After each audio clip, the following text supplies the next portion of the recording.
बड़ी चिंता का विषय है कि दिल्ली देश की राजधानी दुनिया की सबसे पोल्यूटेड कैपिटल बन गई है। सर, यहां सांस लेना, बस सांस लेना मानो 50 सिगरेट्स दिन के स्मोक करने के बराबर है। आज हेल्थ एक्सपर्ट्स खुल के कह रहे हैं, leave Delhi if you can. Sir, 15% of all deaths in Delhi in 2023 were directly linked to air pollution.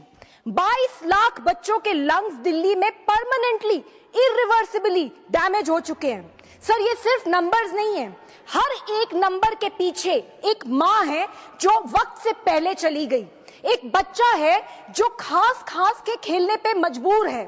Sir, एक मजदूर है जिसको सुबह से शाम तक उसी जहरीली हवा में काम करना पड़ रहा है।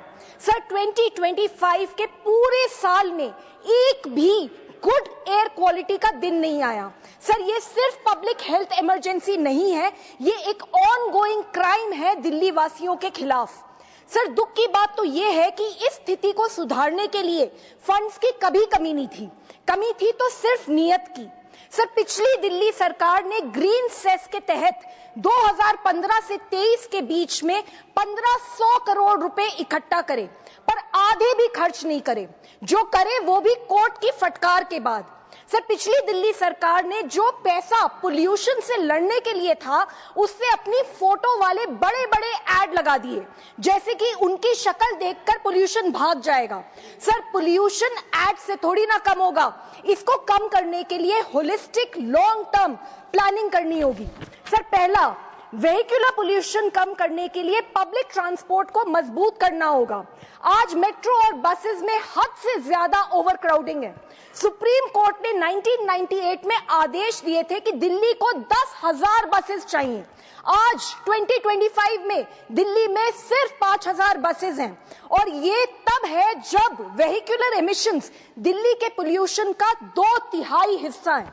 दूसरा, सर, भले ही सरकारें स्टबल बर्निंग में डेटा में गिरावट दिखाएं, लेकिन सैटेलाइट इमेजेस कुछ और ही सच बता रही हैं।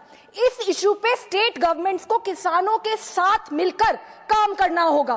किसान दुश्मन नहीं है, किसान मजबूर है, उसके पास ऑल्टरनेटिव नहीं है। सर, स्टेट गवर्नमेंट्स को 5,000 पर एकड़ रुपए कॉम्पनसेशन देना होगा, टेक्नोलॉजी देनी होगी, तभी जो आग लगती है वो बंद होगी और ये जो ब्लेम गेम होता है वो भी बंद होगा।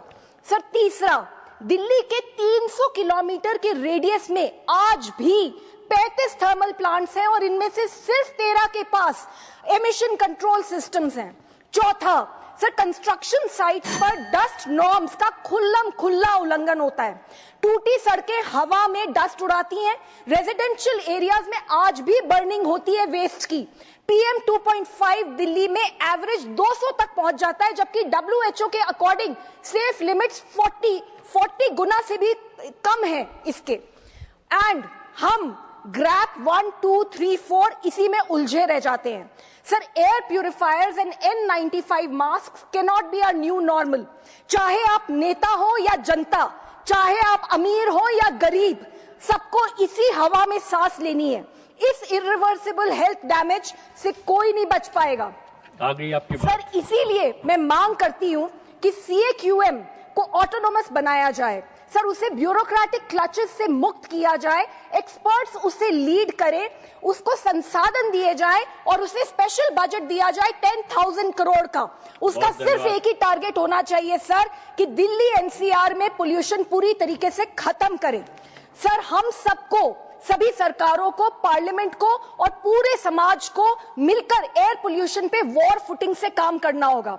और सर, जब तक हम पोल्यूशन पे विजय नहीं पाते, तब तक कम से कम सरकार को एयर प्यूरिफायर्स और वाटर प्यूरिफायर्स से GST पूरी तरीके से हटा देना चाहिए, और ऑर्डर्स होने चाहिए कि स्कूल्स में, ओल्ड एज होम्स में, वर्क प्लेसेस में एयर प्यूरिफायर्स अनिवार्य हो।